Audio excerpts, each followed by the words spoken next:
মৃত্যু অবধারিত, যাকে আমাদের সবারই বরণ করে নিতে হয়। কিন্তু কারো কারো মৃত্যুতে হারানোর ব্যথা মানুষকে অনেক বেশি ভোগায়। কারিনা কায়সার তেমনই একজন।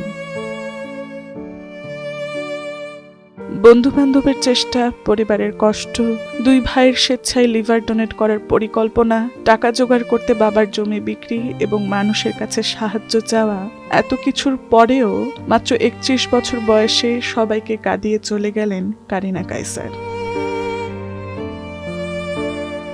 গত এক সপ্তাহ ধরে ওর জ্বর ছিল, ওকে আমরা বারবার করে বলতেছিলাম ডাক্তার কাছে যাইতে, ও বলছিল না আমার জ্বর, আমি ভালো হয়ে যাবো। তারপর হঠাৎ করে এই 1 উইকের মধ্যে ও আনকনসিয়াস হয়ে যায়। সামান্য জ্বরের উপসর্গ নিয়ে হাসপাতালে ভর্তি হন তিনি। পরে হেপাটাইটিস এ এবং হেপাটাইটিস ই তে আক্রান্ত হওয়ার তথ্য সামনে আসে। রাজধানীর বেসরকারি হাসপাতালে আইসিইউতে থেকে উন্নত চিকিৎসার জন্য ভারতের চেন্নাইতে নিয়ে যাওয়া হয় তাকে। চেন্নাইয়ের হাসপাতালেই মধ্যরাতে তার মৃত্যুর খবর নিশ্চিত করে কারিনার বাবা হামিদ কায়সার।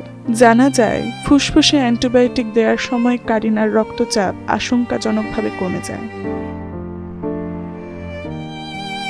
হামিদ কায়সার তার ফেসবুক আইডিতে তাদের একটি ছবি পোস্ট করে কারিনার মৃত্যুর সংবাদ দেন এবং লিখেন, আমার মেয়ে কোনো ভুল করে থাকলে কিংবা কাউকে কষ্ট দিয়ে থাকলে ক্ষমা করবেন। তার বন্ধু ডানা, রাকিন আফসার থেকে শুরু করে পরিচিত সকলের স্মৃতিচারণে ছেয়ে গেছে সামাজিক যোগাযোগ মাধ্যম। 2024 সালের 3রা জুলাইতে তোলা কারিনার একটি ছবি শেয়ার করে স্মৃতিচারণ করছে অনেকেই। তারকাদের পোস্টের মাধ্যমে গভীর শোকের ছায়া নেমে এসেছে ফেসবুক সহ সামাজিক যোগাযোগ মাধ্যমগুলোতে। পিছিয়ে নেই সার্জিস আলম, তাসনিম জারার মতো রাজনীতিবিদরাও।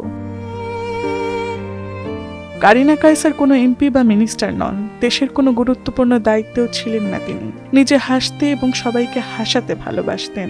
অনেক আগে থেকেই কপিরাইটার হিসেবে কাজ শুরু করেছিলেন। কন্টেন্ট ক্রিয়েশনের পাশাপাশি অভিনয় এবং সিনেমার স্ক্রিপ্ট লেখাতেও মনোযোগী হয়েছিলেন তিনি। তার এমন আকস্মিক মৃত্যুতে তাই তার শুভাকাঙ্ক্ষীদের একটাই কথা, you will be missed Kareena.